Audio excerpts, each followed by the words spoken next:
I'm Annette Richmond. Thanks for joining me for this episode. Today, I want to cover a couple of things that both point to the same problem. Content feels like it's just too much work. Maybe because you're not sure what to say, but mainly because doing it week after week after week seems overwhelming. So I'm breaking this episode into a few different parts. First, how to create video without it eating up your whole afternoon. Being real, how to be authentic without making yourself feel uncomfortable. And repeatable, how to keep creating content without starting from zero every single week. So let's dive in. Let's start with making video itself easier, because this is where most people get stuck before they even post anything. If you hate being on camera, start with lazy videos. That's a term that I picked up on TikTok several years ago. It's perfect if you're uncomfortable on camera or not camera ready or just not in the mood.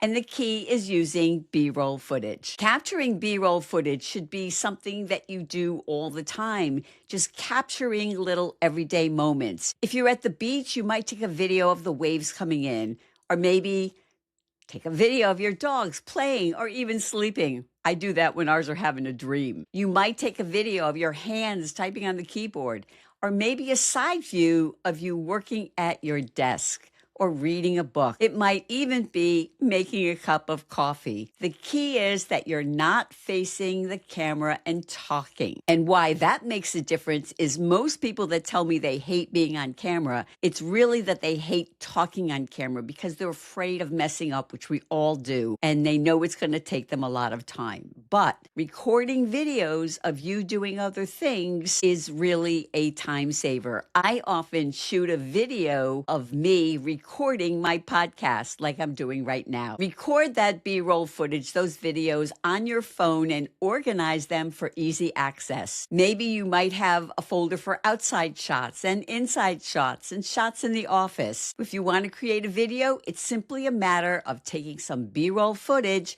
overlaying a little text, and maybe adding a voiceover or a bit of music, and you're done. And you can make things even easier by just dropping some B-roll footage in a video template. You can find many mostly free templates on CapCut, which is my favorite for fun, trendy video templates. But you could also find them on Instagram and on Canva. Canva actually has videos all ready to go, video templates that you can just download. They already have video, text overlays, and music. And it's easy to personalize them by just changing the text overlay and then downloading it and posting them to your socials. And I just want to mention that CapCut even has video templates, and all you have to do is add photos. Just go to the search bar and search for video templates that work with photos. If you are comfortable on camera, a quick talking head video works too. Now, while I always suggest writing a short script, and the key being to write the way you speak, just turning on the camera and answering one question that you get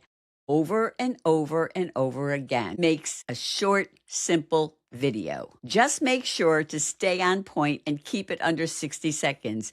And that's where having a script does come in handy. It keeps you from rambling. Something else that can complicate video is thinking about what to share.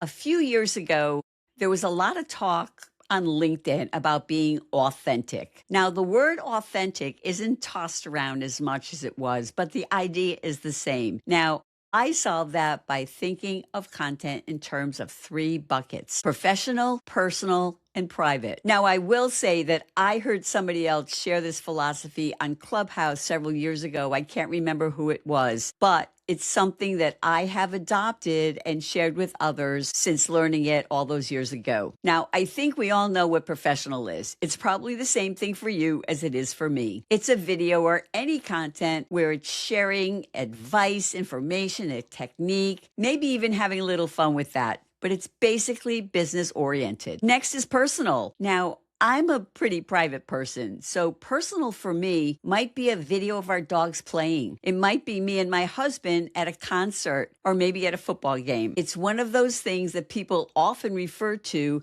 as water cooler talk, things you might talk about if you were at the office on a coffee break. And the third bucket is private, but what's personal and what's private, only you can decide. The example that I usually give is if I were getting a divorce, I'm not, but if I were, I wouldn't be talking about it on social media, including LinkedIn. That's something that I would be talking about with one of my girlfriends or maybe a family member. But I know people who have talked about going through a divorce. I've seen photos of people in hospital beds on LinkedIn, and I'm not judging that. I'm not judging what anybody shares on LinkedIn or any social media platform. Although I will say I sometimes feel like screaming if I see 10 selfies in a row on LinkedIn. I basically live by a you do you and I'll do me philosophy, and only you can decide where you draw the line or if there is any line for you between what's personal and what's private. Another issue that people talk about all the time, at least to me, is being consistent with what they create and what they share. You can record B-roll footage every time you think about it and organize it until it's ready to use. And it's pretty easy for each of us to decide what we consider personal, professional, and private. But where and when and how do you find the time to create video content? The fix for that is batching your content. If you're not comfortable being on camera, write down a list of things that you want to convey, a list of messages or information that you want to share. Then go to CapCut, my favorite, or whatever video editing tool you use, upload some B-roll footage, add some text, maybe a little music, and then go on and do the next one, and the next one, and the next one, until you have a handful of videos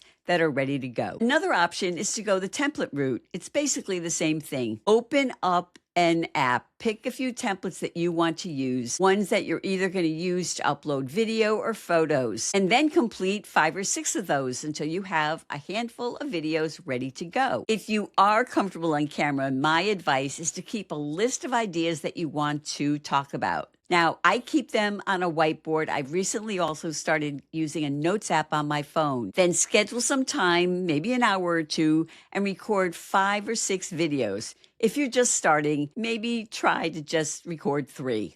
And don't edit them, not yet. Later that day or another day, you can edit the videos.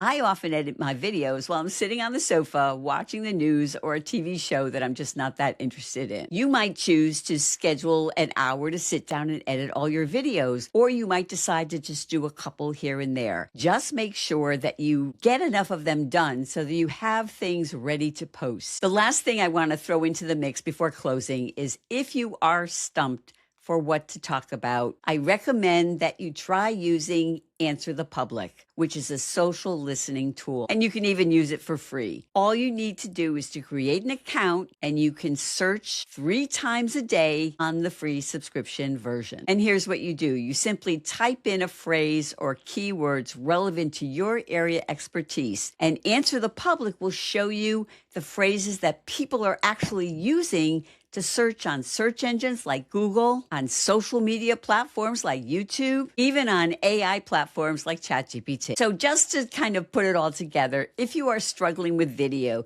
keep it easy. Use B-roll footage and text overlays or short talking head videos. And keep it real by doing professional, of course, but also some personal videos, which might just be behind the scenes. Maybe you working behind the scenes, or maybe you taking people on a tour of your office. Because we're all a bit nosy. We like to know a little bit about people, particularly the people that we might want to be working with. And the fastest way to help people get to know you and build that connection is through video. So thanks again for joining me today. I hope you found this episode relevant and helpful. If you did, please share it with a friend. I bet they'll thank you, and I'll see you next time.